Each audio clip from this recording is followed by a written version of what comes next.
আসসালামু আলাইকুম, welcome to Setara mini kitchen. শীতকালের পিঠাপুলির আয়োজনে আজকে আমি আপনাদের সাথে আরও একটি নতুন পিঠার রেসিপি শেয়ার করছি। আজকে আমি আপনাদেরকে ডিম চিতই পিঠার একটি রেসিপি করে দেখাবো। অল্প কিছু ঘরোয়া উপকরণ দিয়েই এই পিঠাগুলো ঝটপট তৈরি করে নেওয়া যায়। আশা করছি আজকের এই সহজ রেসিপিটি আপনাদের সবার কাছে অনেক ভালো লাগবে। রেসিপিটি যদি আপনাদের কাছে ভালো লেগে থাকে আমার চ্যানেলটি সাবস্ক্রাইব করবেন আর বেল বাটনটি অন করে রাখবেন আমার পরবর্তী ভিডিওর নোটিফিকেশন সবার আগে পাওয়ার জন্য। চলুন তাহলে মূল রেসিপিতে চলে যাওয়া যাক। আর এই ডিম চিতইগুলো কিভাবে পারফেক্টভাবে তৈরি করবেন সেটাই এখন আপনাদেরকে দেখাবো। এই রেসিপিটি করার জন্য একটা মিক্সিং বলে নিয়ে নিচ্ছি মেজারমেন্ট কাপের 1 কাপ শুকনা চালের গুঁড়া, দিয়ে দিচ্ছি পরিমাণ মতো লবণ। এখন শুকনো উপকরণগুলো একসাথে ভালো করে মিশিয়ে নেওয়ার পরে নর্মাল পানি দিয়ে হাত দিয়ে ভালো করে এই চালের গুঁড়াগুলো মথে নিতে হবে 5 থেকে 7 মিনিটের মতো।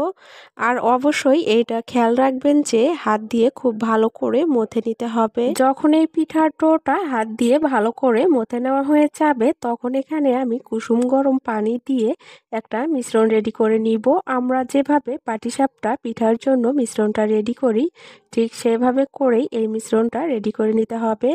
আপনারা চাইলে একটু ভারী করেও এই মিশ্রণটা তৈরি করে নিতে পারেন। পিঠার এই মিশ্রণটা রেডি করার পরে দেখতে ঠিক এরকম হয়েছে। এখন আমি ডিমটা রেডি করে নিব। এর জন্য এখানে আমি 2টা ডিম নিয়েছি মুরগির, আপনারা চাইলে হাঁসের ডিমও নিতে পারেন।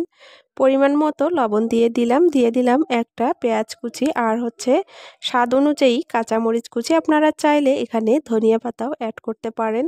তবে এখানে আমি অল্প কিছু উপকরণ দিয়ে এই পিঠাগুলো তৈরি করে নিব। এখন একটা চামচ দিয়ে মরিচ পেঁয়াজের সাথে এই ডিমগুলো খুব ভালো করে ফেটিয়ে নিব। এখন আমি চুলার উপরে একটা লোহার কড়াই বসিয়ে দিয়েছি আর এই কড়াইটা খুব বেশি ধোয়া ওঠা গরম করে নিতে হবে। যখন এরকম গরম হয়েছে তখন পিঠার মিশ্রণটা দিয়ে একটা চামচ দিয়ে এরকম করে ছড়িয়ে দিব। আপনারা চাইলে ভারী করেও এই পিঠাগুলো তৈরি করতে পারেন।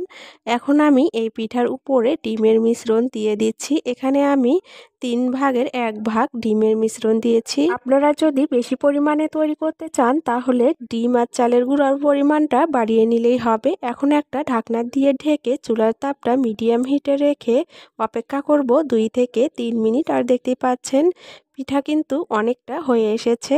আবারও আমি ঢাকনা দিয়ে ঢেকে রেখে দেব 1 মিনিট। 1 মিনিট পরে ঢাকনাটা খুলে দিয়েছি আর এখানে কিন্তু পিঠাটা সুন্দরভাবে তৈরি হয়েছে। পিঠাটা উঠিয়ে নেওয়ার পরে আরও একটা পিঠা তৈরি করে আপনাদের সাথে শেয়ার করছি। একইভাবে এই পিঠার মিশ্রণটা দিয়ে উপরে ডিমের মিশ্রণ দিয়ে পিঠা তৈরি করে নিয়েছি। আপনারা হয়তো দেখেই বুঝতে পারছেন যে এই পিঠাগুলো কতটা ক্রিস্পি হয়েছে আর দেখতে কতটা লোভনীয় হয়েছে আর খেতেও কিন্তু অনেক মজাদার হয়েছিল। আপনারা চাইলে এভাবে করে ডিম চিতই তৈরি করে বাচ্চাদের টিফিনেও দিতে পারেন। আশা করছি আজকের এই সহজ রেসিপিটি আপনাদের সবার কাছে অনেক ভালো লেগেছে। আজ এখানেই বিদায় নিচ্ছি। সবাই ভালো থাকবেন, সুস্থ থাকবেন। আল্লাহ হাফেজ।